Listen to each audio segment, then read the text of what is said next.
ناوم شیلان فەرمانە قۆناغی چواری بەش شێوەکاریم لە پەیمانگە هونەرە جوانەکانی ڕواندز بە لەوحەی زەیتی و لەوحەی تەکنیک بەشداریم کردووە. زەیتی هەر وێنەیەکی احتیاجی سێرجەکەی و دەری دێنی لە گۆگڵ دروستەکەی و بەس تەکنیک هەندێک فکریە بە مێش خۆشتێکدا ئەنێ و ئیدی دروستەکەی بۆ شێوازێک کە تو حەز لێیە دەربڕینی هەستەکانیشە هەندێک جار. زۆر بەخێر بێن، سپاس بۆ دەستگای زاری کرمانجیم. ساڵانە ئێمە بەهرە و تواناکانی قوتابیانمان لە وها پیشانگایەکە خەینە ڕوو.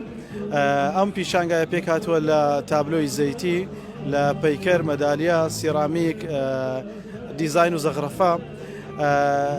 ئەم بەرهەمانە بەرهەمی قوتابیانی بەشی شێوەکارین و ئێمە ساڵانە ئەو چاڵاشیانە ئەکەین. ساڵانی ڕابردوو لە زانکۆی سۆران و لە ئیداری سەربەخۆی سۆران و لە قەزای ڕوانز، بەڵام ئەم ساڵ پێمان باش بوو لە ناو خودی پەیمانگە هونەرە جوانەکان ئەم پیشانگایە بکەینەوە. هەرچەندە بەڕاستی ئێمە لە سنووری قەزای ڕوانز هۆڵێکی تایبەتمان نییە بە نمایشکردنی تابلۆی شێوەکاری کە ئەوە با بڵێن کەم و کوڕیە لە شاری ئێمەدا هەیە. هیوادارین لە ئایندەدا چارەسەر بکرێن، چونکە هەندێک لەو تابلۆیانە تابلۆی زەیتینە، لەوانەیە لەبەر تیشتی خۆر وەکو پێویست حەقی تابلۆەکە نەدەین و جوانەکەی زەمانەتەکەی بەدەر نەکەویم. بەڵام بە پێمان باش بوو لەگەڵ ئەوەشدا لە ناو خودی پەیمانگە ئەو پیشانگایە بکرێتەوە. ئەوەی بینیتان هەمووی بەرهەمی دەستی قوتابیانی ئێمەیە. جێگای دەستخۆشیە، بەڕاستی قوتابی زۆر بەهرەمەند و زۆر دەستڕەنجیمان هەیە. مای سەرنجی هونەرمەندان و هونەردۆستانە، ماوەی سەرنجی میوانانی ئازیزە و ئێمە بەردەوام بین لە پشتیوانیکردنی قوتابیانمان و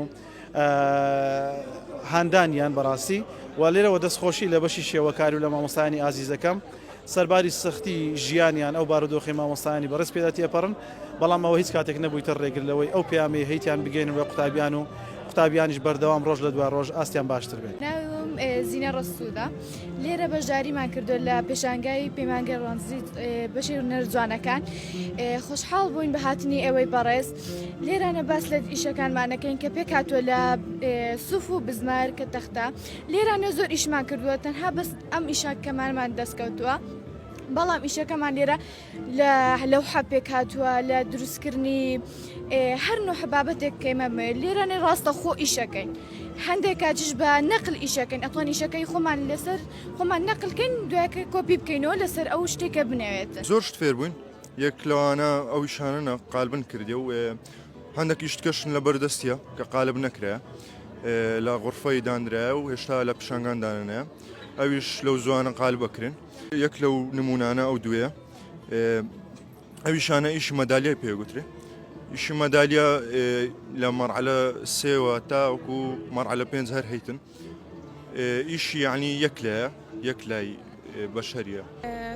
تریسکە حوسێن لە قۆناغی دووم ئەو ئیشانەمان هەیە ئیشی کاشیە. سەرەتا بە قیاس دەبڕینەوە، لە کاشی سپی زیاتر ئیشی لەسەرەکەین.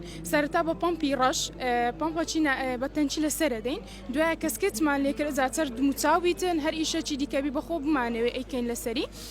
ئەو دوو ئیشانەی خۆم یەکانی دموچاوی خۆم بوو، یەکیان ئیشێکی دیکە بوو. هەم ئەتوانی بە ڕەنجی سپیبی هەر ڕەنجی بتەوێ ئەتوانی لەسەری بکەی. ئەمە زۆرتر لەسەر ڕەنجی سپی ئەەکەین چکە ئاسانترە لۆمە. کە دوای ئەسکێچەکەمان لەسەر کرد بە نوچی دەرزی، شێوازەکەی دەردینین و ئەو جیانێ کە سپی بمانەوێت مادەکی بەکار دەهێنین کە لا بچیتن چ بمانەوێ بە نوچی دەرزی چمانێ بەشتێکی ئاسانکاری لە خۆمان ئەسکێچەکەی بە تەواوی دەردەینین.